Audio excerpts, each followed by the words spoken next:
Well, thank you. Ladies and gentlemen, pleasure to be with you. Thanks to Nick, Paul, Sharon for pulling the event together today, and a pleasure to be with you all in the room. And for those participating online, even though Patriot is TSX listed today, I know full well there is shareholders in the room and online, so thanks very much for your participation so far.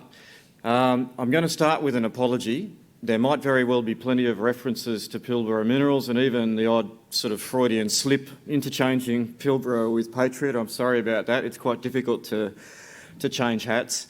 But at least in part there is some method in my madness, because there is a lot of what you might call coincidence and or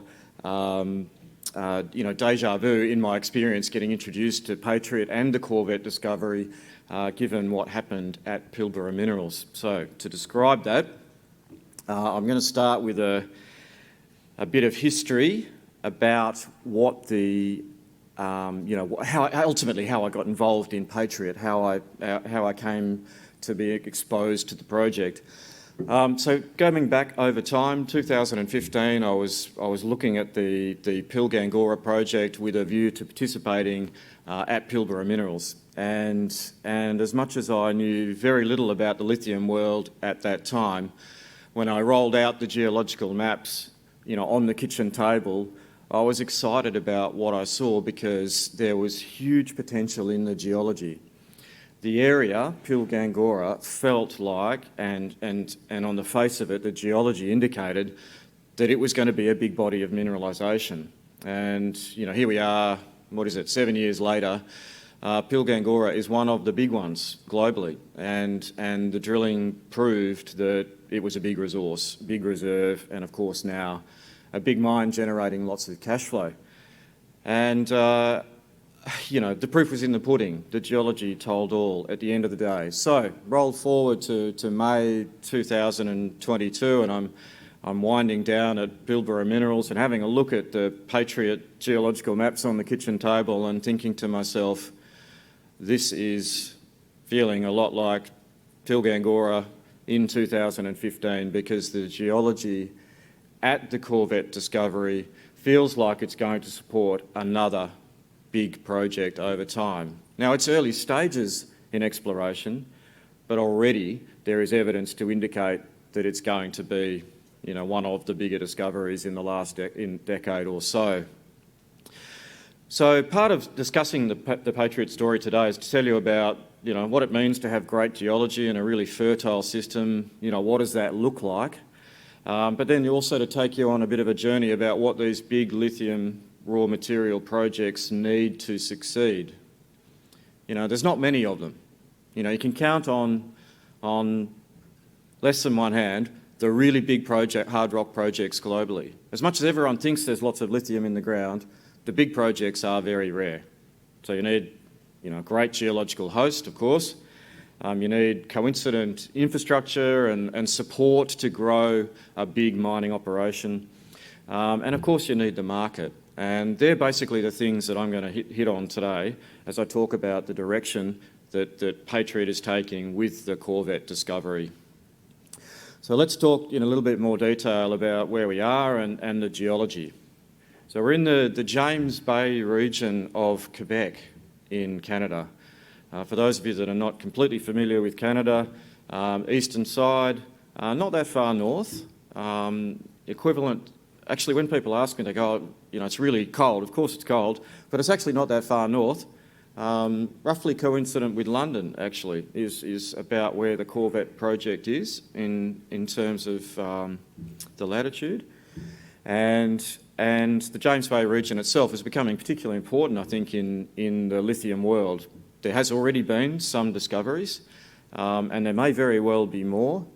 But it's a great place to be building a mine. It's a lot like Western Australia, one of the world's great mining jurisdictions. So there's a lot to like about that. The infrastructure I'll come back to, and we're going to drill into what it is that we've got at the Corvette discovery. So now we're centred on our core land holding. There's about 50 kilometres east-west of the key greenstone belt there. Blair Way, who is our CEO and president, has done a fantastic job consolidating that package of land. So we own that 100%, and roughly in the centre is the CORVETTE discovery. And it's exciting. Apologies again for the reference to Pilgangoora. It's exciting because of the scale that's emerging in the discovery.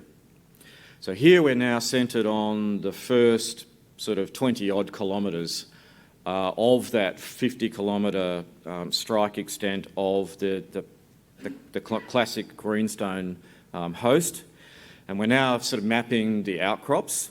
The key outcrop is this, what's called the CV5 trend. So it's the combination of CV2, 3, 5, 6, 7 and 11. That's where we've done the bulk of our drilling.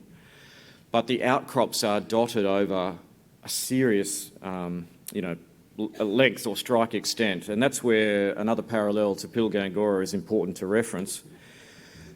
When you stood at the centre of the Pilgangoora operation, at the central pit on the top of the hill before it was mined, you could look 5 kilometres to the north and you could see the monster outcrop. You could look 4.5, 5 kilometres to the south and you'd see Altura's outcrop and you'd see the south end. And as it stands today, Pilgangoora's kind of strike extent in the key project area is roughly 13 or 14 kilometres. So here we are at CORVETTE with about 20 kilometres of strike extent of key outcrops which are known to host spodumene. You can see it in the outcrop, and of course now it's at least partially drilled. So it's carrying some serious scale. But there's more to it than that. What it is it's an incredibly fertile system. Really amazing, actually, and kind of mind-blowing when you see it in core and when you see it in outcrop. We've now centred on the first 2.2 kilometres of drilling. This is the CV5 trend. And in there you have some incredible intercepts. A couple that come to mind. 160 metres at 1.6% lithia. Another 75 metres of about 2.5% lithia, within which 40 metres is over 3%. And it's dominated by massive spodumene crystal structure that is really mind-blowing. To ram that home, I have a picture of Michael Scanterbury, who's one of the well-known analysts in Perth. And it would seem that if you're a broker or an analyst, you use your head for scale. Most geos would use a pen, but if you're a broker, you use your head. And he's lying on top of a spodumene crystal in outcrop. So if you follow the parallel to his sunglasses, you can see the spodumene crystal, and that crystal is about 2 metres long. But it's not alone in outcrop. The whole outcrop is dotted with this massive crystal structure, and he's just chosen one to pick up the broker selfie. And it's amazing. It is really incredible, and you see the same thing in the diamond core. So what it tells you that you've got an incredibly fertile system favoured by spodumene, and therefore, moving forward, when or if and when a project is developed, relatively simple recovery. So let's talk a bit about that. To demonstrate further the scale, we've now got some drilling in another one of those outcrops. This is called CV13, and it's about 6.5 kilometres southwest of that CV5 trend. And again, the reason for referencing that is just demonstrate the scale in the project and its equivalence to the big ones around the world. So we're looking forward to printing our first resource. So the maiden resource is going to be coming out in March next year. Our feeling is that it's going to be a big one, and it's going to demonstrate that there is a really serious project here at the CORVETTE discovery. So going into the next layer of detail, when you have very, very large spodumene crystals, measured in metres and decimetres, not centimetres, millimetres, micrometres, it broadly implies that it's going to be relatively easy to recover the spodumene to concentrate. And we've started to prove that process through the initial metallurgical test work. So here we're referencing the first rounds of HLS test work, and it demonstrates a very high concentrate grade, very high recoveries, and actually very, very low iron, which tells you that there's relatively few impurities in there. And we're now into the DMS test work, which is the next layer of detail and the next round of engineering supporting the project, and it's encouraging as well. We'll be publishing more of that data shortly. So a really good start for the future potential in the recovery of concentrate from the project. We'll have some more results coming on these, the drilling and or the recovery of the concentrate in the coming weeks once we finish the ASX listing. Any great project has to be supported by a strong infrastructure. And in Quebec, during the 70s, they built out the Quebec Hydro Scheme, and it's unbelievable infrastructure. It's really incredible flying around and looking at it and the scale of those operations. A photo is never going to do it justice. The dam on the right-hand side there is 3 kilometres long. It's about 180 metres, 160, 180 metres high, and the massive power station at the bottom looks like a little anthill, with huge power infrastructure coming off it, feeding power through the rest of Quebec and down into North America. It's ultra low-cost power, 3.5 cents per kilowatt hour. In the Pilbara, you're paying 20 to 25 cents a kilowatt hour, so a massive competitive advantage. And you need a lot of supporting infrastructure for such a scheme. All-weather road access, of course, the power itself, and airports. You can land a 737, 15 kilometres north of the CORVETTE project. So very, very well supported by infrastructure. We always get asked about the water because our photos have water in them. And we just basically hit people between the eyes and say, water is part of mining in Canada. It's everywhere. There is lots and lots of lakes. Typically, they're shallow glacial lakes from a muddy marsh through to something that might be 3, 5, 7 metres deep. So from an engineering point of view, handling the water is actually no big deal.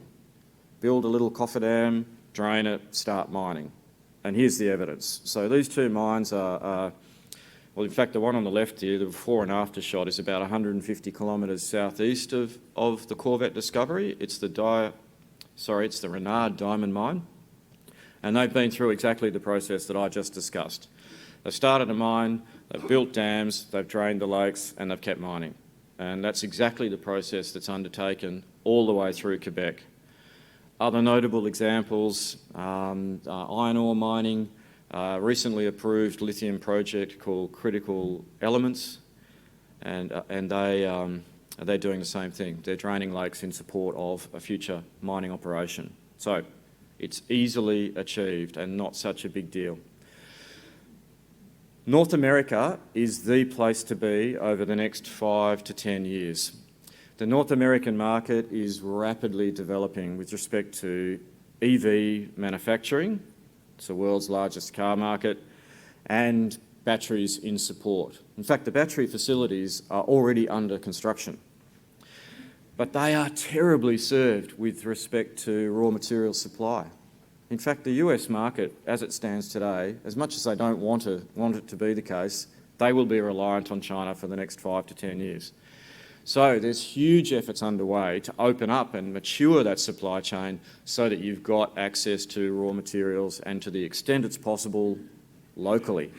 And that's why Quebec is such a great place to be, and that's why I'm really optimistic about Patriot's position in that supply chain. Corporately, we can get ourselves vertically integrated into what is going to be the next most important supply chain beyond China. So very, very happy to be there, and makes for, I think, fantastic business over time. Okay, lastly, why are we here? Well, we're listed on the TSX, so you can go and buy shares today on the TSX in Patriot Battery Metals, and actually a lot of Australians have been doing that. However, we're dual listing, and about mid-next week, we think, yet to be completely confirmed, but by mid-next week, we should be listed on the ASX, and you can buy Patriot Battery Metals on a 10-for-1 basis as compared to the TSX. So that's all coming, and we look forward to each of you being a part of the Patriot Battery Metals story and demonstrating our success over the years to come. Thanks very much, ladies and gentlemen.